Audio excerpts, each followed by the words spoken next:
She was sitting on the front steps when the last of the light finally gave up. Not crying, not praying, just sitting with the tin box in her lap, the one she had carried through 9 apartments and rented houses over 53 years. The one with the dented corner from the move in 1987, when the truck driver had dropped it and she had not said a word because they could not afford to lose the man's help. The box was the size of a hardcover novel. The outside was plain gray metal with a small latch that no longer clicked all the way shut. Inside were photographs. Hundreds of them accumulated over 3 decades, torn from magazines, printed from websites, cut carefully from Sunday newspaper inserts. Houses, all of them houses, none of them hers. Dorothy Callahan. To everyone who knew her. Mrs. Callahan, to no one, because she had never been the kind of woman who required the formality, was 75 years old. She had worked for 30 years as an administrative manager at a manufacturing plant in Central Ohio. She had balanced budgets that other people found impossible to balance, managed inventory systems that her supervisors had given up on, trained 4 different department heads who each believed when they arrived that they already knew everything worth knowing. She had outlasted all of them. She had outlasted the plant itself, which closed in 2019, 3 years after she retired, which she always privately considered a reasonable sequence of events. She was not a woman who catastrophized. She was not a woman who sat still and waited for things to happen to her. But she was sitting very still now on the front steps of a house that was not what it had appeared to be, in a town that was not yet her home, in the last of an evening that had taken everything she had spent 53 years saving, and she was holding the tin box the way you hold the one thing you are certain of when everything else has become uncertain. Inside the house behind her, her husband was on the phone with their daughter.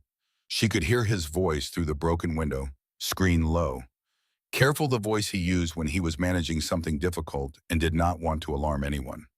Leland Callahan had that voice from 50 years of shift work at a plant, where the wrong tone at the wrong moment could mean an argument, an accident, or both. He had learned early to be precise. He had learned that the way you said a thing mattered as much as the thing you said. She had loved that about him since the first week she knew him. She listened to his voice and looked out at the yard, if yard was the right word for what lay before her, and she held the tin box and she thought. That was what she did when things went wrong. She thought. The year was 1971 when Dorothy Reeves met Leland Callahan on the floor of the Kellerman manufacturing plant in Dayton, Ohio. She was 22, he was 25. She had taken the job because it paid better than the clerical position she had been offered downtown, and she had a student loan and a determination to pay it down before she turned 25 that she had told no one about, because it was the kind of determination that sounded like stubbornness when you said it out loud. He was at the station 2 rows over, working the assembly line with the focused efficiency of someone who had decided early that doing a thing well was its own reward. She noticed this about him before she noticed anything else. He did not rush, he did not drag. He worked at exactly the pace the work required, and he looked like a man who would do that for as long as the work was in front of him. They were married 2 years later, with $400 in a joint account and a card table in the living room of their first apartment, a basement studio on Grafton Street in Dayton, where the radiator knocked in cold weather and the upstairs neighbor had a dog that paced. $42 a month. It felt, Dot had thought at the time, like a fortune on 2 entry-level wages. It also felt like the beginning of something that would only improve. It did improve. Slowly, in the way that things improve when 2 people work steadily without expecting quick results. A larger apartment when their daughter Claire was born in 1975. A rented house with a yard in a neighborhood where Claire could ride her bicycle to the corner store. 14 years in that rented house, which had been long enough to make it feel like theirs, until the landlord's son returned from graduate school and needed the space back. And they had packed again 9 moves in total over the course of the marriage. And each time Dot had organized the packing, and Leland had loaded the boxes, and Claire had complained about leaving her room, and then adapted with the resilience of children who have been raised by people who adapt. Through all of it, the understanding between them was never stated directly because it did not need to be. They were working towards something. The apartment was not the destination. The rented house was not the destination. The destination was a house with their name on the deed and no one else's claim upon it, a place where no landlord could appear at the door and require them to leave where no lease could expire at an inconvenient moment, where the decision to plant something in the garden did not require anyone else's permission. They talked about it the way couples talk about the things they are working toward, not obsessively, not constantly, but with a steady undercurrent that surfaced at the right moments. Late at night when the apartment was quiet, on long drives when the conversation found its honest register, on Sunday mornings when Leland would slow the car without being asked as they passed through neighborhoods with front porches and old trees, and they would look without speaking, and the looking was a kind of planning. Dot had started the tin box in 1988. She did not announce it. She simply began a photograph torn from a magazine in the dentist's waiting room, a stone farmhouse in Vermont that she had found so completely right that she had folded it carefully into her coat pocket and felt something close to guilt about it, until she decided that guilt was not a useful response to wanting something.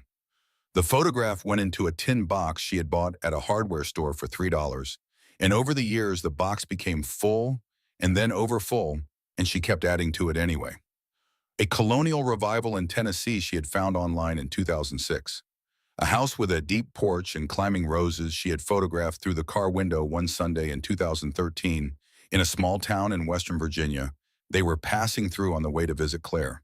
The photographs were evidence of something she had never lost, the certainty that the moment would come. Not a naive certainty, not the certainty of someone who had not experienced disappointment. The certainty of someone who understood that some things take a very long time and that the length of the waiting does not diminish the arriving. Leland retired from the plant in 2019 at the age of 72, 3 years after he had originally planned, because the pension calculation was more favorable at that interval, and the pension was what the house was going to depend on.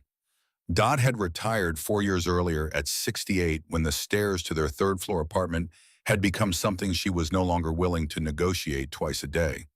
They had moved to a ground-floor unit in the same building. She had organized the packing. Leland had loaded the boxes.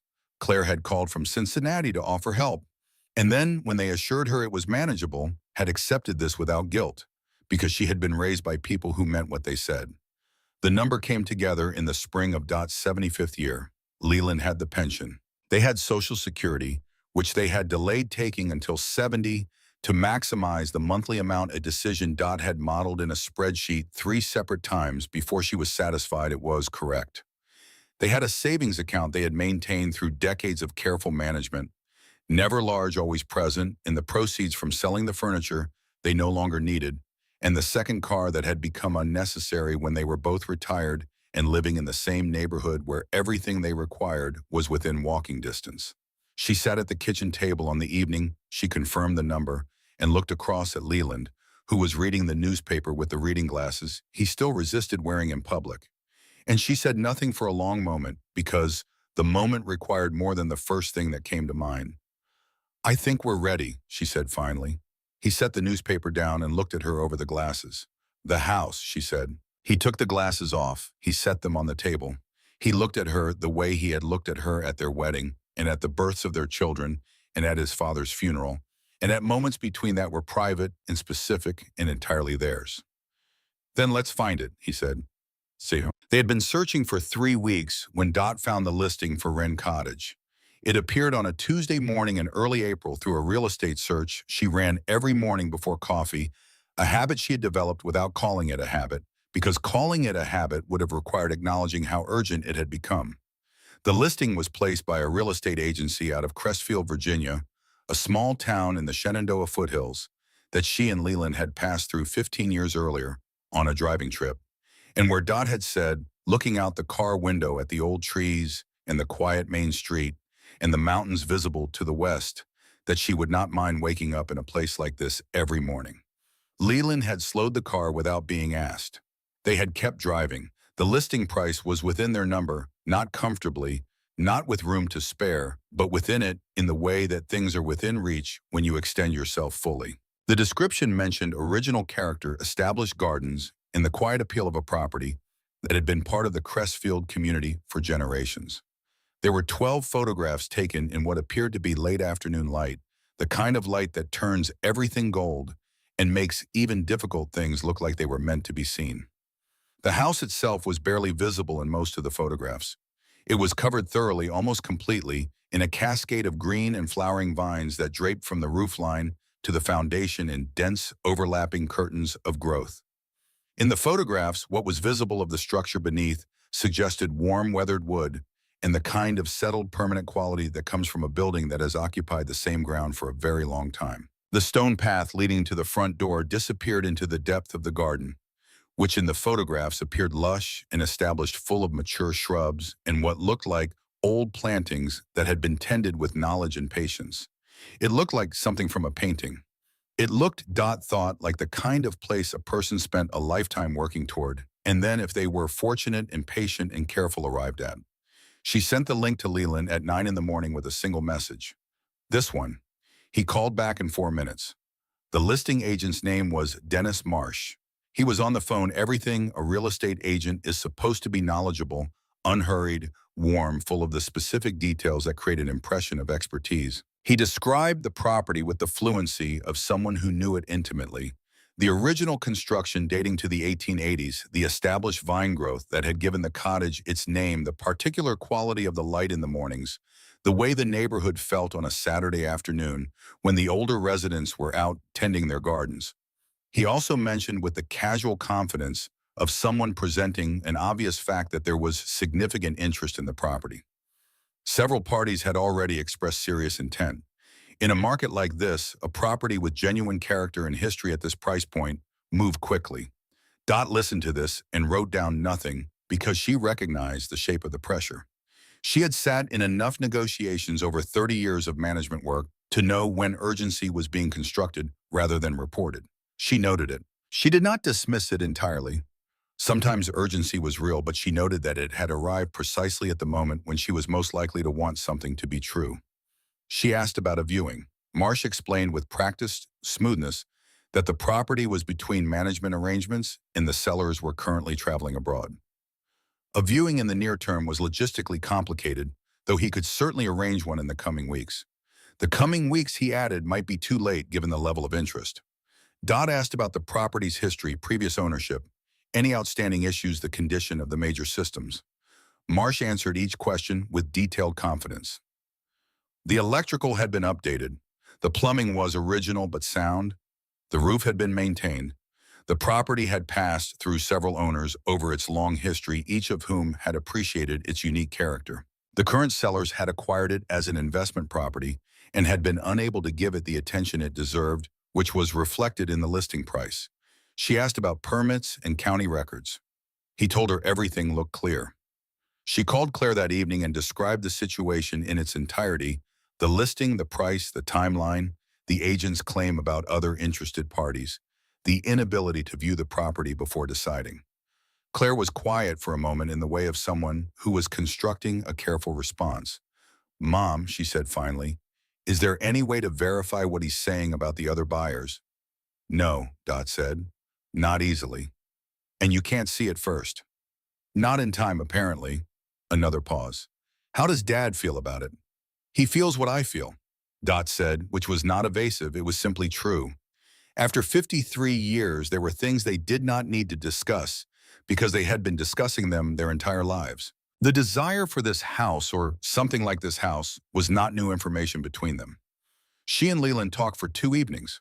She pulled up the photographs again, looking at them the way she had looked at every photograph in the tin box over 30 years, not wishfully but analytically, trying to see past the light and the composition to the structure beneath. The vine growth was dense. That was clear even in the flattering photographs. The garden appeared to have some degree of overgrowth. These were things that could be addressed. These were the kinds of things that happened to properties when the owners were absent. She read the contract word by word. The language was dense and technical in the way that real estate contracts are designed to be, not incomprehensible but constructed, so that the significant elements were surrounded by enough procedural language to make sustained attention difficult. She called Claire, who helped her work through it section by section over a video call on a Wednesday evening. Leland sat beside her and read along on a printed copy he had made at the library. There was nothing in the contract that said the property was condemned. There was nothing that mentioned any county action or building department notice or restriction on occupancy. What there was in language that was technically present but structurally embedded in a clause about seller representations, was a phrase acknowledging that the buyer accepted the property in its current condition and had been given the opportunity to conduct independent inspections. The opportunity in practice was the 2-week inspection window that Marsh had explained would likely result in losing the property to another buyer. Dot read that clause 3 times. She did not like it. But she had spent 30 years managing situations in which the available options were all imperfect, and the skill was not in finding the perfect option. It did not exist, but in making the best decision available with the information you had. They could not view the property. They could not conduct an inspection without risking losing the property to another buyer who was apparently ready to move immediately. The price was within their number. The location was what they had hoped for. The photographs showed something that looked beneath the overgrowth, like what they had been working toward. She made a decision. She called Marsh on Thursday morning and made the offer. The paperwork was completed electronically over a video call with Claire, who walked them through the digital signature process with the quiet competence of someone who had adapted to a world that had become more technological than the one her parents had been trained for. Leland signed where she pointed. Dot signing where she pointed. The money transferred on a Friday morning. By Friday afternoon, Dorothy and Leland Callahan were the owners of Wren Cottage on Millbrook Lane in Crestfield, Virginia. Dot was in the kitchen making lunch when the confirmation email arrived on her phone. She read it once. She set the phone on the counter. She stood still for a moment with her back to the room and let herself feel the full weight of the word owner. Not renter, not tenant, not the temporary occupant of someone else's investment. Owner. For the first time in 75 years. She cried then briefly and privately, the way she did most things without announcement, without performance. Then she dried her face and went to tell Leland. They drove to Crestfield on a Saturday in May. The moving truck followed behind them with the contents of the apartment, the furniture. They had kept the kitchen things, the books, the framed photographs from 53 years of a life assembled in various rooms in various cities. Dot had the tin box on the seat beside her. She had added the Wren Cottage photographs to it, printed and trimmed with the same care she had given every other photograph in there over 30 years. Her most recent addition, the last one. They turned onto Millbrook Lane at 11 in the morning.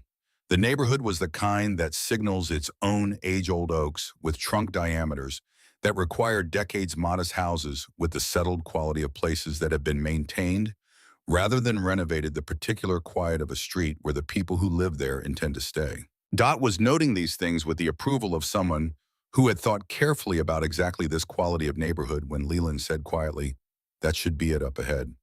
She looked. The house was there.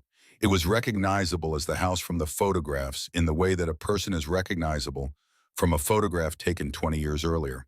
The fundamental form present the underlying structure identifiable, but the details telling a different story than the image had led her to expect. The vine growth was considerably more extensive than the photographs had suggested. Not more than the photographs, much more. It had the quality of something that had been accumulating without any management for years, possibly for a decade. The vines covered not merely the facade, but the entire front of the structure, climbing to and over the roof line, reaching along the side walls in wide tendrils that had found their way beneath the eaves and in several places appeared to have taken hold on the roof itself. Leland stopped the car in front of the property and they sat for a moment without speaking. The stone path from the photographs was invisible beneath a season's worth of uncut growth. The garden that had appeared in the background of several images as a pleasant and established space was a tangle of overgrown shrubs and compacted weeds that had been left to compete without any human intervention for what appeared to be several years. The front gate, which in the photographs had suggested old iron with a pleasant patina, was visibly rusted in a way that indicated it had not been regularly opened. The photographs were older, Leland said. He said it carefully. The way he said things when he was managing a fact rather than responding to it. They sat for another moment. Then Dot opened the car door. The gate protested when she pushed it. The stone path, once she found it under the growth, was uneven. Several of the stones had shifted or sunk over time, creating a walking surface that required attention. The smell reached her before she was halfway to the front door. Damp, vegetative, and beneath it something older and less pleasant, the smell of enclosed spaces that had been sealed against air circulation for too long. She found the door beneath a particularly dense curtain of vines and inserted the key that Marsh had sent by courier the previous week. The lock turned. She pushed the door open. The interior was dim. The windows were so thoroughly covered by the growth outside that very little natural light penetrated, and it took her eyes a moment to adjust. When they did, what she saw confirmed what the smell had been suggesting. The ceiling of the front room had a water stain that occupied most of its surface. The deep, concentrated rings of repeated leaks that had occurred over years and never been properly addressed. The walls had the dark gray pattern of mold that had established itself and been given time and moisture to expand. The floor was original wood, she could see that, and it would have been beautiful once, but the moisture damage had done its work. And when she tested a section near the doorway with her foot, it gave in a way that wood floors do not give when they are sound. She went back outside to where Leland was standing on the path. "It needs work," she said. He looked at her face. He had been reading her face for 53 years, and he knew what her careful voice meant. "How much work?" he said. She looked back at the house. She looked at the vines, which covered it so completely that the true condition of the walls beneath was impossible to assess from where they stood. "I don't know yet," she said, because she did not. And she had never in her life told Leland something was certain when it was not. "Let's go in together." The first week at Wren Cottage was an education in the specific way that hope adjusts to reality when it has been carried for a very long time. Dot was not a woman who mourned problems. She was a woman who identified them, listed them, and addressed them in order of urgency. She applied this approach to the cottage the way she had applied it to every difficult situation in 30 years of management work, beginning with what could be determined and building from there. What she determined in the first week was considerable. None of it was good. The roof had not been maintained in years. This was evident from the interior water damage, which told the story of water entering the structure and distributing itself broadly through the ceiling joists and wall cavities over an extended period. An electrician, Leland called on the third day, described the wiring and the language professionals use when they cannot in good conscience minimize a serious problem but are trying not to alarm the homeowner unnecessarily. The system needed to be replaced entirely, and the house should not be considered safely occupied until that work was complete. The plumbing had multiple points of concern. The basement, which they had not known existed until Leland found the door behind the kitchen on the second day, had standing water that had been there long enough to develop its own ecosystem. Dot made lists. 3 pages of legal pad over 4 days written in the small, careful hand she had developed over decades of taking meeting notes that needed to be legible when she returned to them later. Each item categorized by urgency, each item followed by the information she had and the information she still needed. The lists were long, they were accurate.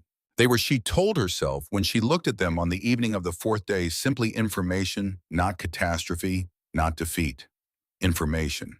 She made tea on the camp stove they had brought for exactly this kind of contingency because Dot Callahan had been managing contingencies for 53 years and had learned to prepare for them without making a production of the preparation.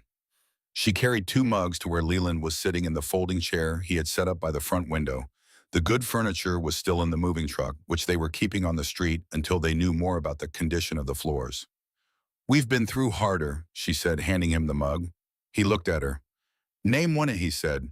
She thought about it for a genuine moment, not performing the consideration, actually conducting it, because Leland would know the difference. 1987, she said, when the plant cut shifts and we had 4 months on reduced salary with Claire in middle school and the car needing a new transmission. He was quiet for a moment. "Fair," he said. "In 2004, when your father was sick and we were making the drive to Columbus every other weekend for 7 months. Also fair," he said. She sat beside him. She looked at the water-stained ceiling. She looked at the walls that would need to be gutted to the studs before anything good could be built. She looked at the floor that was soft in the places where it should have been hard. And she thought with the part of her mind that was always already working on what came next that a house in bad condition was still a house. It had a foundation. It had walls, however damaged. It had somewhere beneath the damage the bones of something that had been built well and could be built well again. They hired the gardening service on the 7th day. Leland had found them through their neighbor 2 doors down, a man named Hank Bouchard, 71 years old, who had appeared on their 2nd day with the measured manner of someone who has lived in a neighborhood long enough to understand what kind of arrival requires what kind of greeting. He had not brought food. He had come with the open face of someone who had information and had decided to be available rather than forward about it.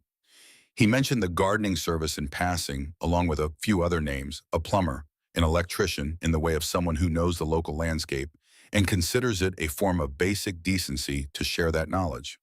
The crew arrived on the 8th day, two men with the equipment for serious vine removal, and the professional composure of people who have worked on difficult properties and do not editorialize. Dot explained what she wanted: clear the front facade, the sides as far as they could reach, and the path to the front door. She wanted to see the house. She wanted to understand what she was working with. The crew began at the left side of the facade, working systematically toward the center. Dot and Leland stood in the garden and watched. It became clear quickly, as the first large section of vine was removed, that the situation was more serious than either of them had allowed themselves to consider. The wood of the facade, exposed to daylight for what appeared to be the first time in many years, had the color and texture of material that had been in sustained contact with moisture and root intrusion for a very long time. The crew chief, working through the section at the center, stopped and looked at his partner, then at Dot. "The growth isn't just on the surface," he said in the even professional tone of someone delivering unwelcome information without dramatizing it. "The root systems have gone into the wood. In some places they're carrying load."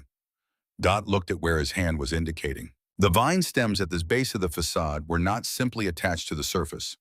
They had grown into it through gaps in the aged mortar, through soft sections of wood, through the places where the structure had weakened over years of deferred maintenance. In some configurations, the vines had essentially fused with the material they had penetrated and become a structural element. "Keep going," she said, carefully. The crew chief nodded and returned to the work. His partner resumed pulling at a large section of vine at the center of the facade, working at loosened sections. When the section came away, the wall behind it moved. Not catastrophically, not immediately. A slow, deliberate shift, the kind of movement that happens when something that has been holding a structure together is removed and the structure has no reserve capacity to compensate. A crack appeared from the roof line downward, a clean, decisive line that ran the full height of the facade and ended at the foundation. The crew chief said something quiet to his partner. Both men stepped back. "We need to stop," he said to Dot. "That wall isn't safe to work near until someone with a structural background has looked at it." Dot nodded. She looked at the wall. She looked at the crack.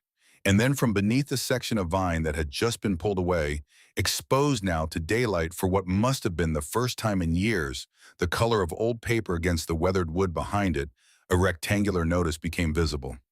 Official. Printed. Bearing a seal she recognized as governmental even from a distance. She walked forward. The notice was from the Crestfield County Department of Building and Safety. It was dated 4 years earlier. It stated that the property at this address had been determined to be unsafe for occupancy due to structural deficiency and had been placed under a condemnation order pending remediation. It stated that occupation of the property was prohibited. It bore the official seal of the county and the signature of the building inspector.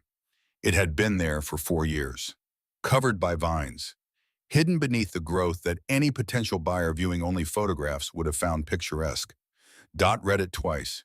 She stood very still for a moment. Behind her, she heard Leland's footsteps on the path. He came to stand beside her and read it himself.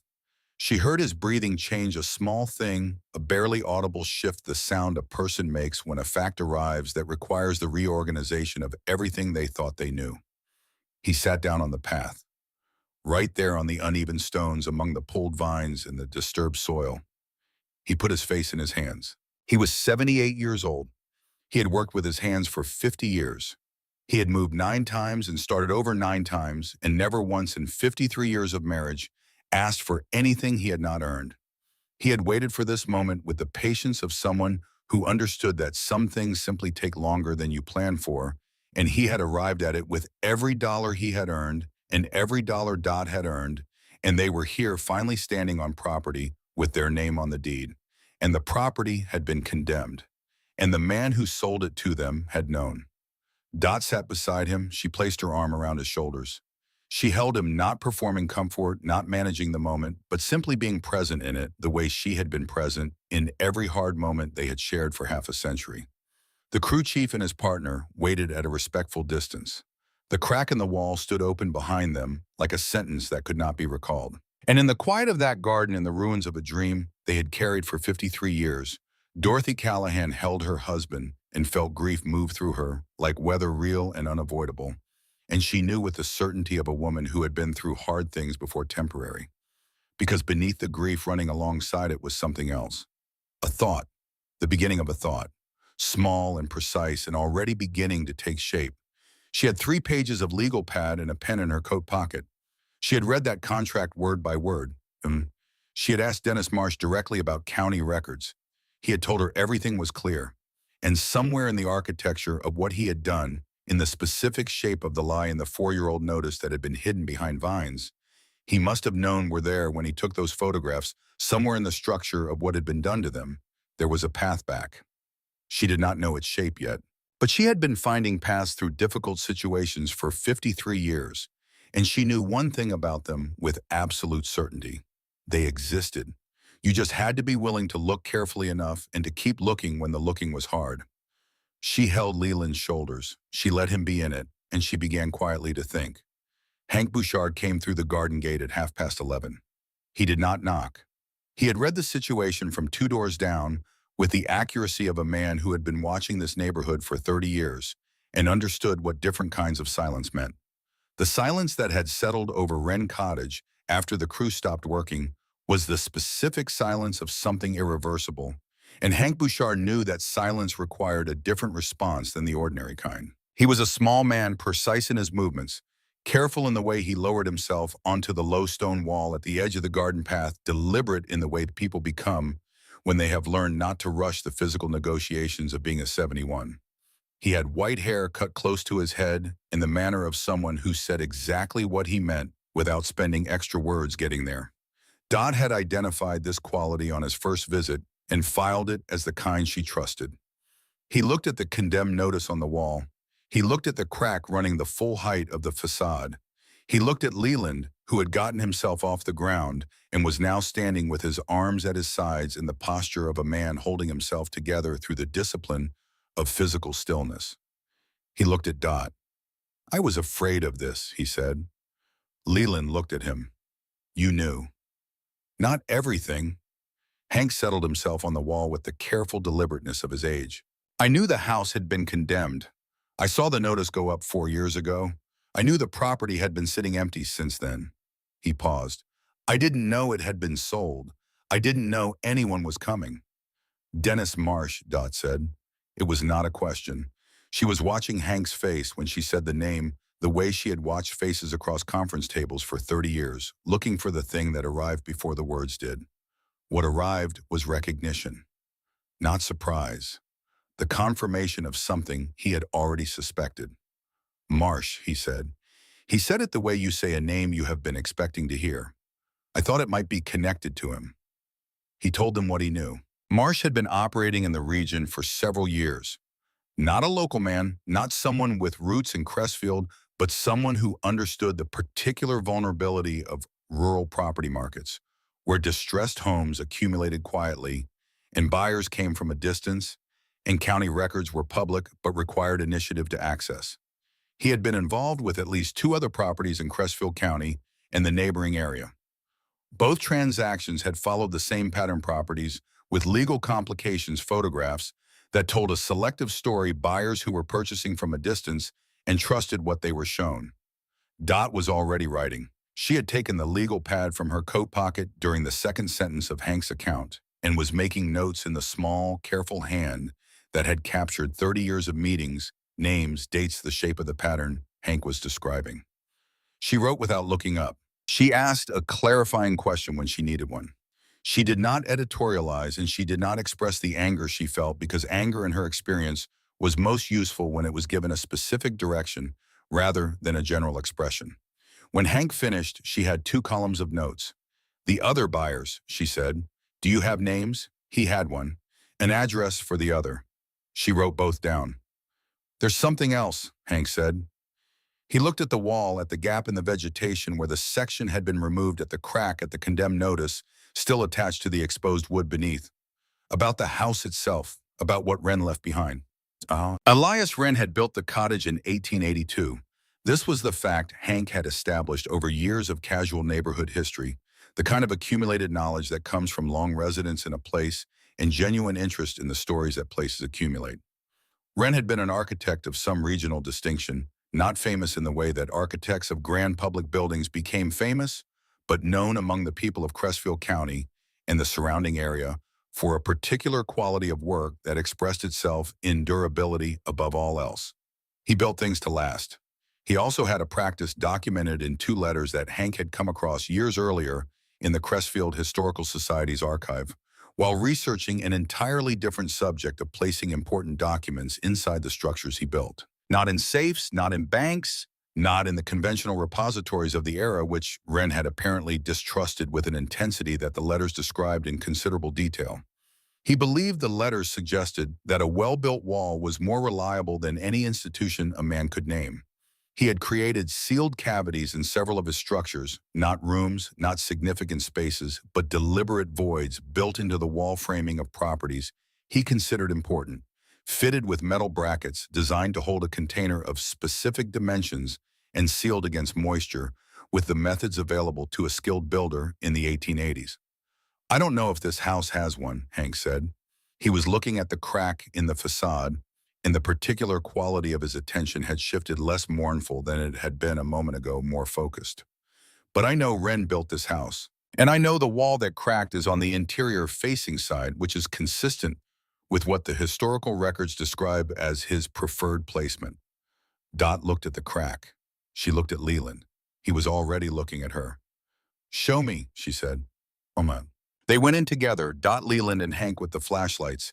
Hank had gone home to retrieve, moving through the condemned structure, with the careful awareness of three people who understood that the floors beneath them held opinions about their own reliability, and the ceiling had its own perspective on the situation. The crack ran from the upper molding to the floor in the front room to the right of the main entrance. It had opened during the vine removal to a width sufficient to reveal the interior of the wall cavity, the space between the interior plaster surface and the exterior wood sheathing, which in a structure of this age was considerable. Hank held his flashlight to the gap first. Then he stepped back without a word and let Dot look. She pressed close to the wall and angled the beam into the cavity. It took her a moment to understand what she was seeing. The space inside the wall was dark and close, and smelled of old wood and sealed air, the smell of something that had been undisturbed for a very long time. And there, attached to the wall framing at roughly chest height, secured to the structural members with hardware that had held its position for over a century, was a metal container approximately the size of a large hardcover book. It had a handle on its face and a keyhole below the handle. The metal was dark with age, but the container itself was intact, entirely intact, protected by the sealed space that had kept the moisture away while everything around it deteriorated. She stepped back. "It's there," she said. Leland looked, then Hank. None of them spoke for a moment. Then Leland went to the car. He came back with the toolkit he kept in the trunk, a habit accumulated over 50 years of work that had taught him the basic truth that problems requiring tools did not wait for you to find tools, and that the cost of carrying them always was nothing compared to the cost of not having them when you needed them. He assessed the bracket configuration with the flashlight and the experienced eye of a man who had spent half a century understanding how things were assembled and how consequently they could be disassembled. "Give me time," he said. Dot gave him time. She stood beside him and held the flashlight steady while he worked, angling the beam precisely where he needed it without being asked, shifting it when he shifted without him having to say so. This was the language they had developed over 53 years, the language of two people who had worked alongside each other long enough to understand what the other needed before the need was expressed. Leland worked at the bracket with the patience of someone who knew that the alternative to patience was damage and that he had experienced sufficient damage for 1 week. The hardware was old threads cut in an era when threading was done differently, metal that had sat in one position so long it had developed its own resistance to change. He worked at it methodically, backing off when the angle was wrong, repositioning, trying again. Not forcing, never forcing. 40 minutes. The bracket came free.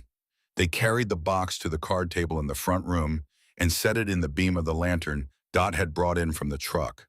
Hank stood at a respectful distance with the self-awareness of a man who understood that this moment belonged to the people who had arrived here and not to the neighbor who had provided information. Dot sat across from the box. Leland stood beside it. The lock was an old type of configuration Leland recognized from the filing systems at the plant, an era of hardware that preceded electronic security by several decades. He worked at it with a narrow tool from the kit, applying the specific combination of tension and manipulation that this kind of lock required, and after 20 minutes it released. Not a click. A sound closer to an exhale, the release of something that had been holding for a very long time. Inside the box, wrapped in oilskin, that had done its job faithfully across 14 decades, were documents. Dot unfolded the oilskin with the care of someone who understood that irreplaceable things required irreplaceable handling. The material beneath was dry. The documents had been placed inside a sealed container, inside a sealed wall, inside a building that had been whatever else it had become, constructed by someone who knew how to keep things safe. She spread them on the table. Several were on paper that had yellowed but remained fully legible. Several were on heavier stock that had retained its color better. The handwriting throughout was careful and deliberate, the penmanship of a man who wrote with the awareness that his words would need to be read by people who were not present and could not ask him for clarification. Property deeds. 11 of them, each one bearing the name Elias Wren, each one describing a parcel of land in Cresfield County or the immediate surrounding region, with the formal legal description of boundaries and coordinates as recorded in the property records of the relevant period. Hank had come forward now. He was reading over their shoulders, and Dot could hear the quality of his attention changing as he progressed through the documents, the particular silence of a man recognizing specific places, matching legal descriptions to the landscape he had known for 30 years. "I know some of these," he said quietly, more quietly than he had said anything else. And there was a letter, a single page written on the heavier stock, dated in the autumn of 1929, 2 years before Elias Wren died at the age of 82, addressed to no one in particular, addressed in effect to whoever found it. Dot read it aloud. Her voice was steady. She had trained herself over 30 years of delivering difficult information in meetings to keep her voice steady regardless of what the information contained. She read Wren's account of a life spent building things, his belief that land was the only asset that did not diminish. In your absence, his distrust of the financial institutions of his era. His decision to place these documents here rather than in any repository that could be lost, seized, or forgotten. He had no children. His family had preceded him in death. He had built structures he believed would outlast him by generations, and he had placed inside one of them the thing he most wanted to preserve. She read the final lines. "To whoever finds this, these lands belong to the one who was meant to find them.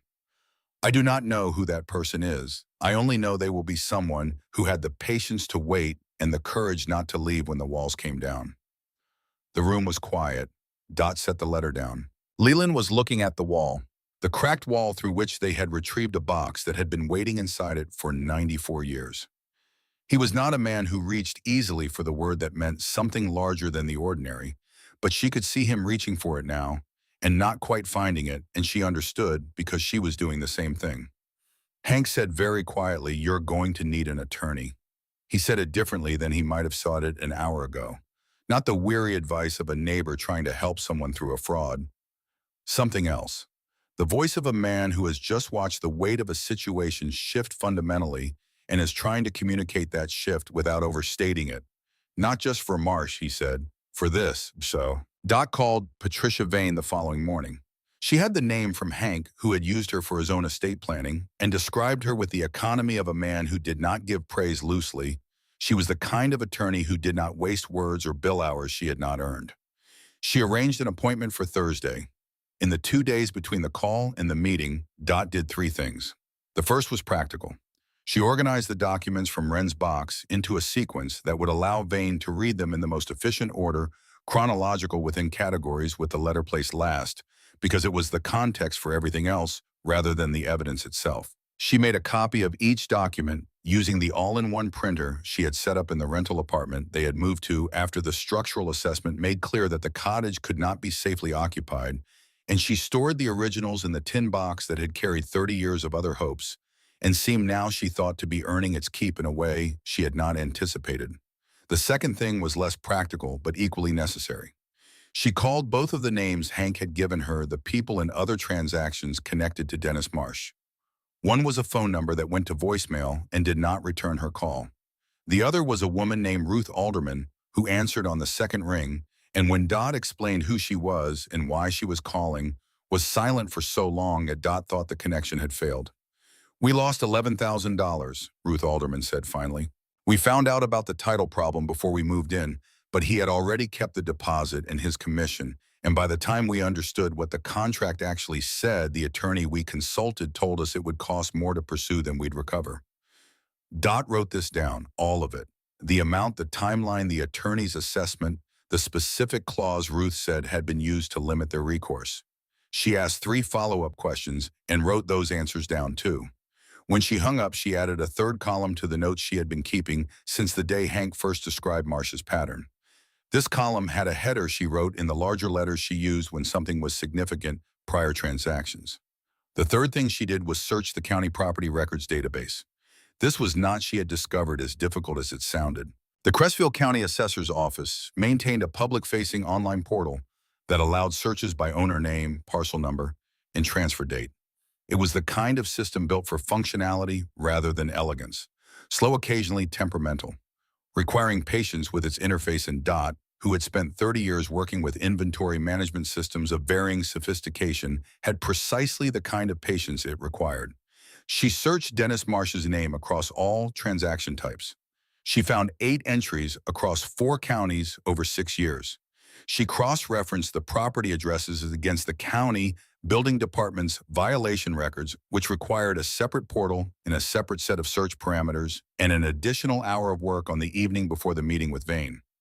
4 of the 8 properties had active or recently resolved violation notices at the time of sale. She printed everything. She organized it into a folder. She added it to the material she was bringing to Patricia Vane.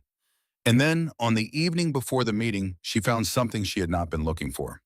She had been cross-referencing the transfer dates on Marsh's transactions against the violation records when she noticed a listing active current posted 6 days ago for a property in an adjacent county. The listing agent was Dennis Marsh. The property description mentioned original character, established garden features, and a quiet setting with historical significance. The photographs were taken in late afternoon light. She looked at the photographs carefully. She looked at the listing price. She looked at the property address and cross-referenced it against the building department violation records for that county, which required finding and logging into a third portal, which took 14 minutes. The property had a code violation notice filed 18 months ago. Structural concerns, pending remediation. The listing had been active for 6 days. She looked at this information for a long moment. Then she picked up the phone and called the number in the listing. Not Marsh's number. The other number, the one listed under, "For more information, contact the showing coordinator." A woman answered. Dot explained who she was. She explained what had happened to her in Leland. She explained what she had found in the county records for the property currently being offered for sale. She did not editorialize. She did not predict outcomes. She stated what she knew with the precision of 30 years of administrative experience, and she gave the woman the portal addresses and search terms she would need to verify every word of it independently. The woman on the other end of the phone asked 2 questions. Then she said she needed to call her husband. Then she said thank you. Dot sat with the phone in her hand after the call ended and felt something she recognized: not quite satisfaction, not quite relief. The specific feeling of a door closing on a thing that had been going the wrong direction and needed to stop. She added this to her notes. She updated the folder. She went to bed at 11, which was an hour later than she preferred, and she slept without difficulty, which surprised her until she realized it should not have. Patricia Vane arrived at the cottage on Thursday morning. She was a compact woman in her late 50s, with silver hair and the manner of someone who assessed situations very quickly and then acted on those assessments without spending additional time second-guessing them. She looked at the condemned notice still attached to the wall. She looked at the crack in the facade. She looked at the cottage overall with the expression of someone adding up a column of figures. She did not express sympathy. She expressed interest, which Dot found considerably more useful. They sat at the card table in the front room, Dot, Leland, and Vane, with the documents spread across it and Dot's organized folder beside them. Vane read in silence and with complete attention the way people read when reading is their primary professional skill, and they have long since learned to give it the full respect it requires. She read everything twice. The condemnation notice, the property contract, the communication records Dot had saved from every interaction with Marsh, emails, text messages, a written summary of the phone calls she had created from notes taken during each conversation, the Wren documents, the property records research, the folder on prior transactions. When she finished, she set her pen down and looked at Dot. The condemnation notice was a matter of public record, she said. Any licensed real estate professional representing this property was legally required to disclose it to prospective buyers. The fact that it was obscured by vegetation does not alter the disclosure requirement. He accessed that county record.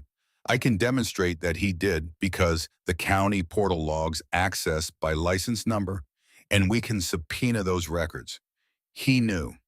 She moved to the Wren materials. This is more complex, she said. These are legitimate historical property deeds. Whether they convey current property rights depends on a title search for each individual parcel. Some may have passed through valid chains of transfer in the decades since Wren died, in which case they belong to whoever currently holds clear title. Others may not have been formally transferred at all, in which case they have been sitting in a kind of legal limbo for the better part of a century. She picked up the letter. She read it again more slowly this time. The fact that you found these documents on property you own, property you purchased in a valid transaction, whatever its other problems, creates an interesting question about what rights attach to the discovery. That question will need to be resolved through the courts, and it will take time. She set the letter down. But I want to be clear about something. She looked at Dot. In my experience, the path from where you are standing to a resolution that is fair to you is navigable. It is not simple. It is not fast. But it exists. She picked up her pen. I'll begin the title searches on the Wren parcels immediately. Simultaneously, I'll file the civil complaint against Marsh and make the referral to the State Real Estate Board. She paused. The material you gathered on his prior transactions, that's significant. It establishes pattern. That changes the character of what he did from a single bad transaction to something the board and potentially the state attorney's office will view very differently. Dot nodded. In the listing you identified, Vane said, the active one. I contacted the prospective buyers, Dot said. The transaction won't proceed. Vane looked at her for a moment. You did that yourself. 2 nights ago, another moment of assessment, the kind Dot recognized as genuine rather than performed. That will be relevant, Vane said, to the pattern argument. It demonstrates ongoing conduct. She closed her folder and stood. I'll be in touch by the end of the week with the initial filings. The title search will take approximately 3 weeks. In the meantime, she looked at the condemned notice on the wall at the crack at the overall condition of the structure around them. I'd recommend finding somewhere else to stay. This building cannot be legally occupied, and I'd prefer not to have to argue that point in front of a judge. She said it without softening it because Patricia Vane was not a woman who softened facts. Dot had decided on first meeting that she liked this about her very much. After Vane left, Dot sat at the card table for a long time. Leland stood at the front window, the broken one through which the garden was visible, and beyond the garden the street, and beyond the street the neighborhood that was supposed to have been theirs, that was still supposed to be theirs, that she intended to make theirs if intention and work and the specific kind of patience that had carried her this far could accomplish anything at all. She thought about the 3 pages of legal pads she had filled in the first week. The long column of problems, each one specific, each one real, each one requiring a specific solution.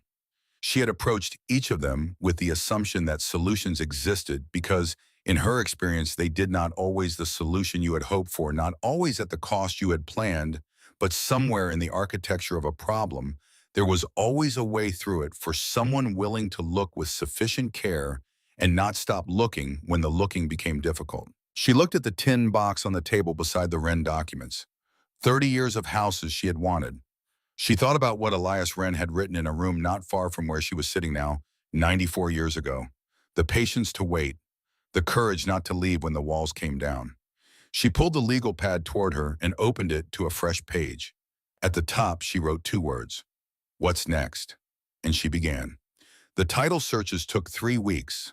Dot had known they would take 3 weeks because Patricia Vane had said they would take 3 weeks, and Dot had learned within the first 48 hours of knowing Patricia Vane that she did not estimate. She stated, the distinction mattered because it meant that when Vane said something would take 3 weeks, you could build your planning in around 3 weeks, rather than spending energy on the uncertainty of whether she had meant it. They spent those 3 weeks in a short-term rental on the far side of Crestfield, a 2-bedroom unit in a small complex near the edge of town furnished in the anonymous style of places designed to be tolerable rather than comfortable, with windows that faced a parking lot and a kitchen that had everything necessary and nothing particular. Dot organized it on the first day. She found the drawer that stuck and learned the angle required to open it without forcing it. She identified which burner on the stove ran hot and adjusted her cooking accordingly. She put the tin box on the shelf above the desk in the second bedroom, which she had designated as her working space, and she put the folder of Wren documents beside it, and she sat at the desk each morning with coffee and her legal pad, and she worked. Leland did not want to go back to Ohio. He had said this on the second day at the rental, standing at the parking lot window, with his coffee and the careful voice he used when he was communicating something that mattered more than the words he had found for it. I'm not ready to leave, he said. We're not leaving, Dot said. He turned from the window. We are staying in Crestfield, she said. We are staying until this is resolved. All of it.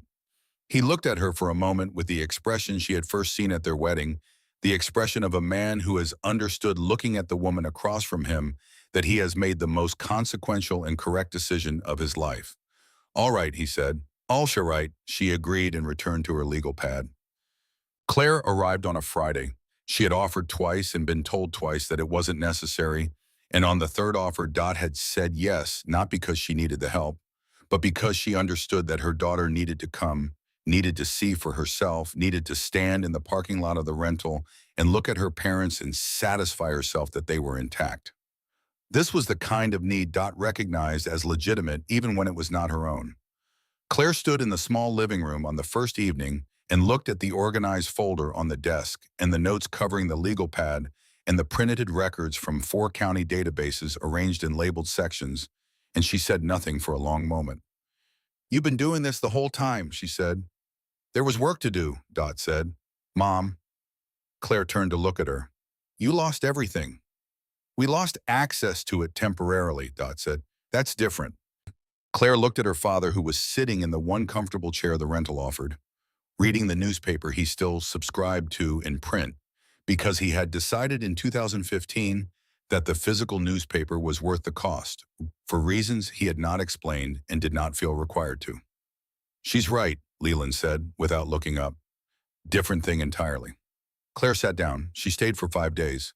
She helped Dot with the online research on the second day. She was faster at navigating the county portals, knew the keyboard shortcuts that Dot had been working around, and they sat side by side at the desk for 3 hours, while the parking lot went from morning gray to afternoon light, and Dot noted what Claire found and asked follow-up questions when the results required them. On the 4th day, Claire drove out to see Wren Cottage for herself. She stood on the path and looked at the condemned notice and the crack and the gap where the vine section had been removed, and she was quiet for a long time. When she came back to the rental, she hugged Dot for longer than she usually did. She flew back to Cincinnati on the 5th day. At the door, she said, "Call me when Vane calls." Dot said she would. She did not say she would call, regardless, not because it wasn't true, but because Claire already knew it was true, and they were not a family that stated the things that were already understood. Dennis Marsh was served with the civil complaint on a Thursday morning, 2 weeks into the title search period.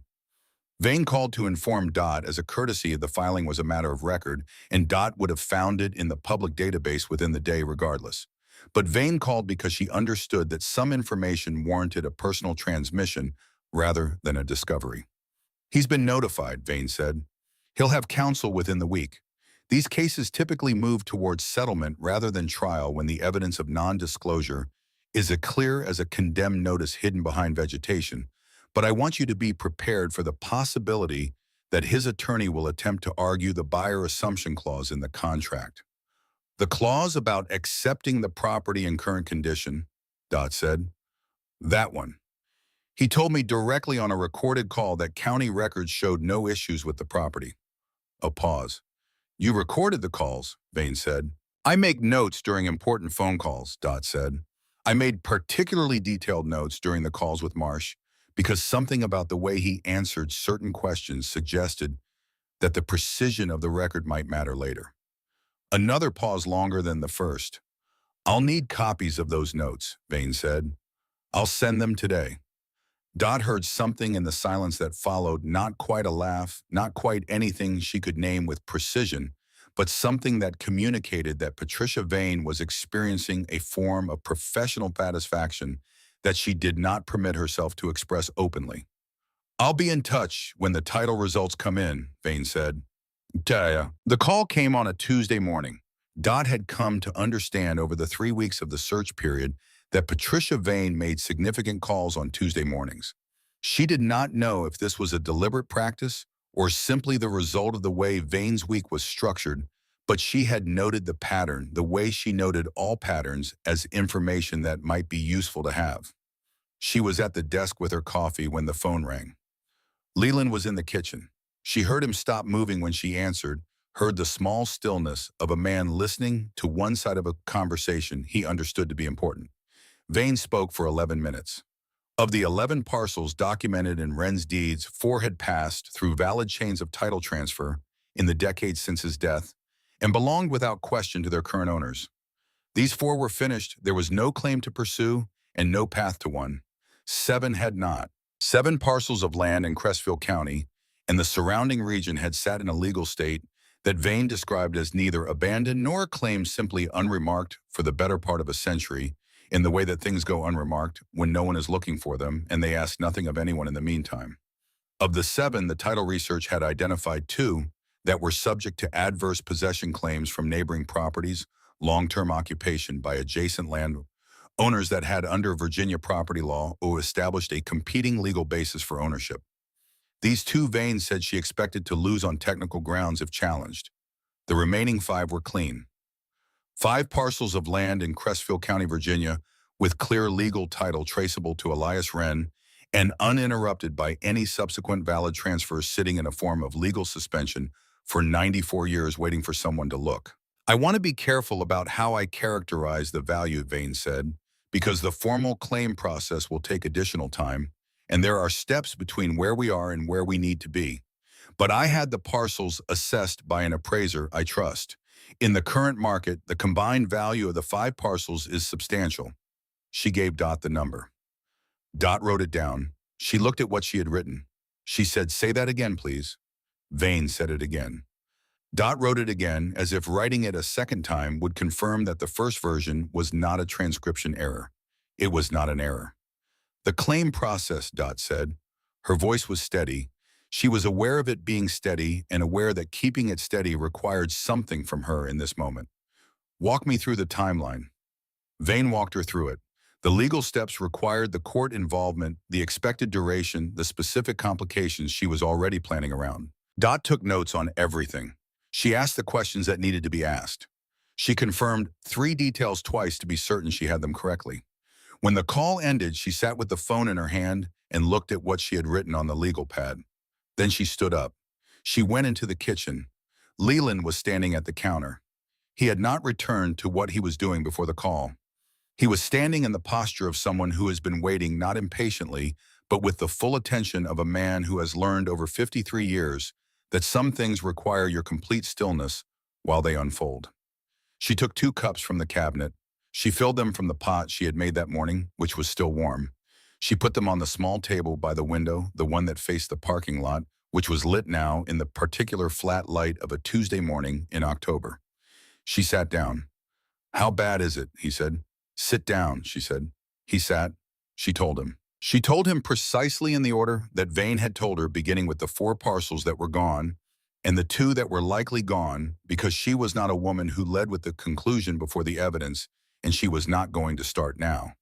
She told him about the 5 remaining parcels, and she told him what the appraiser had said, and she told him the number. Leland was quiet for a very long time. He looked out the window at the parking lot. He looked at his coffee.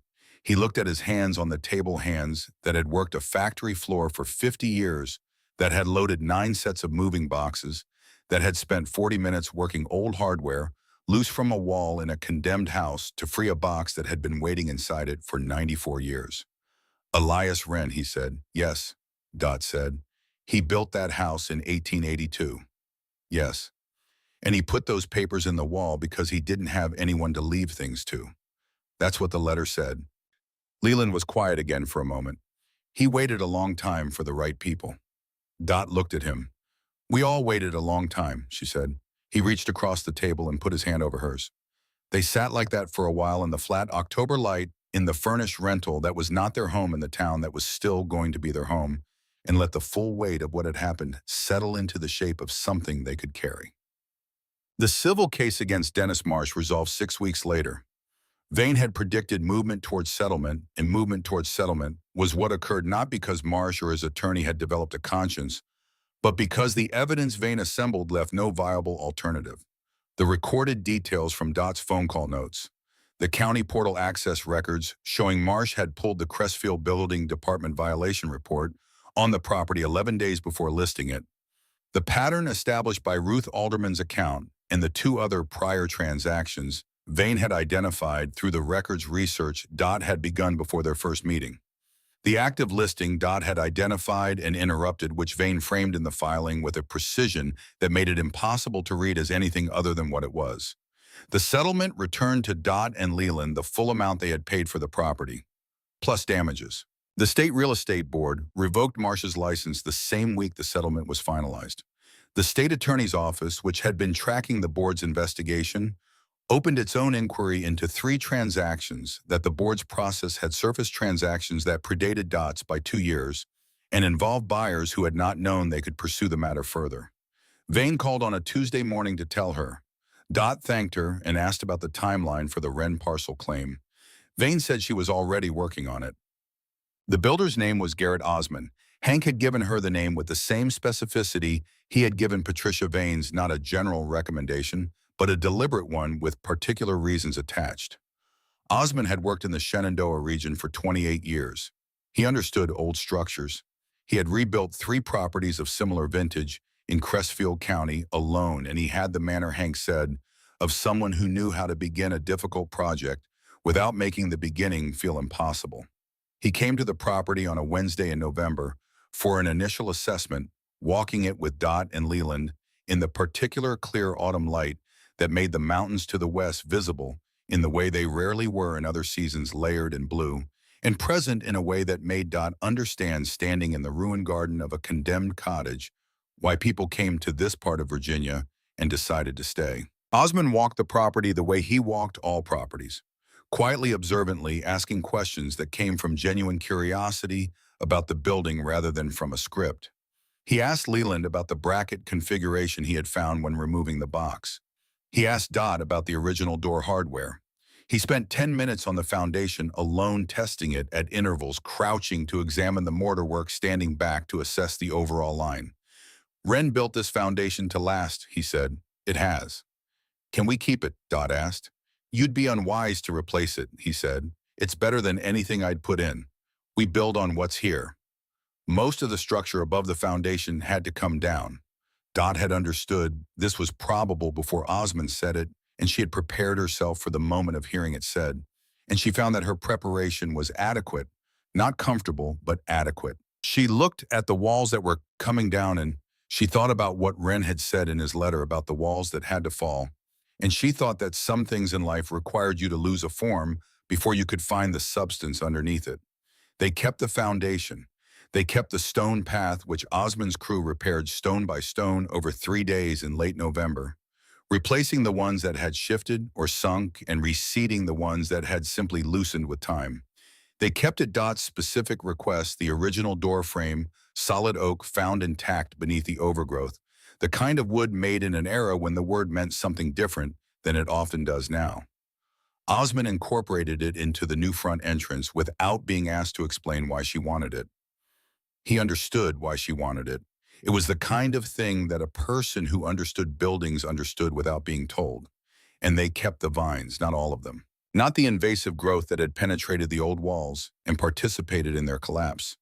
But on the left side of the property, where a stone arch that Osmond built from matching local stone formed the entrance to the garden space, and where the vine growth had been ornamental rather than damaging, there Dot had them preserved and carefully trained back into proper form by a horticulturalist. Hank knew a woman who spent 2 afternoons in late October working through the growth with the focused attention of someone who understood the difference between what was alive and what only looked alive. Leland asked her once, watching the woman work, why she was keeping them at all. Dot thought about it for a genuine moment. They held the house together when nothing else would, she said. You don't throw away what saved you, even if it also broke you. He considered this. Fair, he said, which was the word he used. Dot had always understood when something was not just accurate, but true in a larger sense than the moment required. Construction ran through the winter and into early spring. Dot made decisions about the interior with the focused attention of someone who has been thinking about exactly this for 30 years and has very specific ideas that have been refined by decades of consideration into something close to certainty. The kitchen window positioned to catch the morning light. She had wanted this since a rental house in 1991, where the kitchen faced east and the mornings had been a different quality of morning for it. The fireplace in the front room, real stone with a hearth she chose from samples Osmond brought to the rental apartment. The guest room designed with her grandchildren, specifically in mind, Claire's 2 daughters, 7 and 9, who would come in the summers and need space that was genuinely theirs. She chose the paint colors herself from samples she taped to the walls of the rental and looked at across different times of day for a week before deciding. She chose the hardware for the kitchen cabinets and the bathroom fixtures and the specific tile for the entry hall floor, which she wanted to be close to what the original might have been, and worked with Osmond to find. Leland built a bench. He built it in the corner of the yard where the afternoon light fell in the last 2 hours before evening, the corner where in autumn and spring the light came in low and turned everything gold in the way that the photographs of Wren Cottage had done, and which Dot had looked at in those photographs and felt in the part of herself she rarely showed that here was a place where the quality of light was worth building a life around. He was not a woodworker by training. He was a man who had worked with his hands for 50 years in a manufacturing environment, who understood the relationship between materials and load, and the importance of joints that were made correctly the first time, because they would carry weight for a long time after the making. He consulted with Osmond twice, studied a book he found at the Crestfield Library, and spent 3 weekends on the bench over the course of February. It was not a perfect bench. A woodworker would have found things to say about it, but it was solid and it was square where it needed to be square, and it was made by a man who had spent 50 years learning what it meant to make something that would last. When Dot sat on it for the first time on a Saturday afternoon in March, when the light was doing exactly what she had hoped it would do, she said it was the most comfortable bench she had ever sat on. Leland received this as the gift it was clearly and deliberately intended to be. They moved in on a Thursday in April. The moving truck this time carried the good furniture which had been in storage since the previous May, the table from their 14 years in the rented house, with the scratch on the left corner from the bicycle incident in 1983. The chairs they had bought for the first apartment they could afford to furnish properly.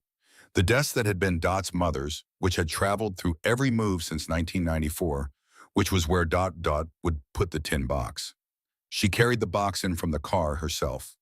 She put it on the shelf in the reading room, the room she had designated as hers at the outset of the design process, the room with a window seat and built-in shelving and afternoon light. She did not put the box away or fold it into some larger category of storage. She placed it on the shelf where she would see it every time she sat at the desk. It was not she had decided something to be finished with. The searching had been 30 years of her life. The particular quality of attention she had given to those photographs, the careful looking, the sustained hope, the refusal to give up on something simply because it had not yet arrived, that quality was not the product of the search. It was who she had become over the course of it. You did not discard the thing that had made you. Claire called in the evening from Cincinnati to ask how the first day felt. It feels like ours, Dot said. A pause on Claire's end. Good, she said. That's exactly what it should feel like. Buyer. The Wren parcel claim was resolved by the court in late May. Vane called on a Tuesday morning. Of the 5 parcels with clean title, the court upheld the claim to all 5. The legal basis was intricate in its specifics but straightforward in its logic. The parcels had never been validly transferred. The estate had no heirs, and the documentation establishing Wren's intent found on property that had been legally purchased in a structure that had been built by Wren himself was sufficient to establish a claim that no other party could contest. 5 parcels of land in Crestfield County, Virginia. Dot sat at the kitchen table when the call ended, the good table, the one with the scratch on the corner, and looked out the window at the garden where the April planting she had put in during the first week in the house was beginning to show itself above the soil in the tentative way of things newly arrived. The stone arch was visible from where she sat. The vines along it had come in with the spring responding to the careful work done in October green, in particular, and growing in the direction they had been guided. She thought about 1971, the studio apartment on Grafton Street where the radiator knocked in cold weather and the upstairs neighbor's dog paced at night, and $42 a month felt like a fortune on 2 entry-level wages. She thought about Leland at the station 2 rows over on the factory floor, working at exactly the pace the work required.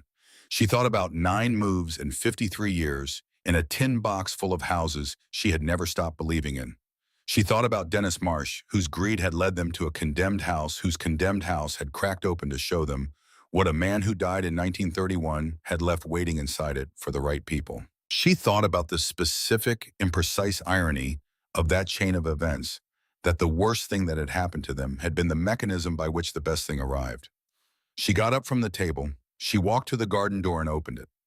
Leland was on the bench. He was sitting in the afternoon light with his coffee looking at the mountains to the west, which in the clear May air were the particular blue of things that have been there long enough to simply be what they are without requiring anything of you.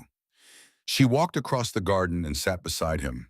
They sat together in the light that fell across the garden they had planted, and the path they had repaired, and the arch of vines that had been trained back into the shape they were always supposed to hold. The bench was solid beneath them. The mountains were where they had always been. She did not tell him the number again. He already knew the number. Numbers were not, in the end, the point of the story. Well, he said after a while. Well, she said. He put his arm around her shoulders. She leaned into him the way she had leaned into him since 1971, with the ease of long practice and the knowledge that some things, if you are patient and careful and willing to keep working when the working is hard, turn out to be exactly what you had always known they would be. The vines moved slightly in the late afternoon wind. The mountains held their position on the horizon. Dorothy Callahan, who had carried a tin box through 9 apartments and rented houses, who had made lists when others made speeches and kept looking when others stopped, who had sat on a condemned front step in the ruins of a dream and begun quietly to think, sat in the garden of the house that was finally completely irreversibly hers. And it was enough. It was, in fact, exactly enough.